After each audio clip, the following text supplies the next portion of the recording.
Hey everybody, Roger Levin here with your Practice Production Pearl of the Week. This week we're going to talk about a concept called barriers to achieving your production. Now, it sounds like I'm coming from the negative because I'm coming from the negative, but it's just as important to understand what your barriers are as what your opportunities are. And in some ways, a barrier can be an opportunity. So, a couple of weeks ago, I was talking to a dentist named Fred. He'd been in practice for 17 years. He was producing about 1.1 million. He'd been flat through the pandemic, and he's now down a little bit in this year. And he's concerned that he's in this going from his plateau into a downward direction.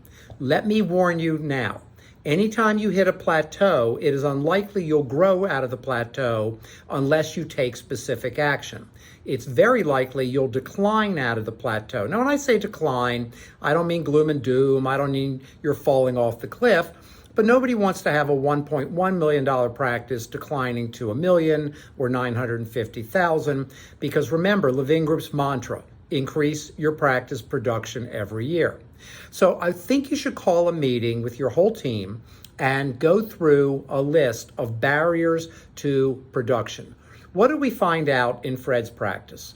Number one, he had lost his office manager 3 years ago. He had promoted a person in the office who was a very nice person. She had been with him for years, but she wasn't qualified. She was capable, but not qualified to be an office manager. She had gotten no education, no mentoring, and he just let her do her thing. So we put in place a plan of education and training so that over the next 18 months, she could really take on office manager responsibilities. Number two, Fred was doing a lot of things doctors should not be doing. We made a delegation list. We got 8 items on the delegation list that were taking up his time that could be better used for doctor production, and we delegated those over about 3 months. And by the way, many of your team members, as in Fred's case, are delighted to have new responsibilities.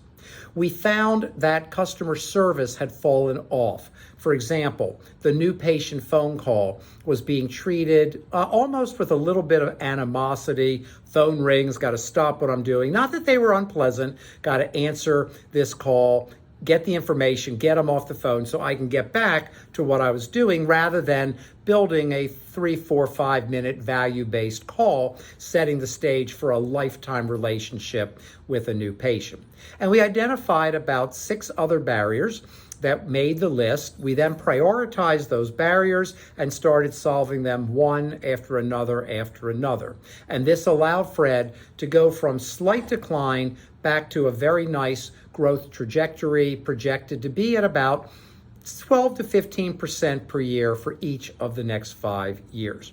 So call your meeting, identify your barriers, come up with the solutions. Don't feel badly about barriers. Everybody has them. Come up with solutions, and off you go to, again, excellent growth. As always, I wish you increased practice production every year.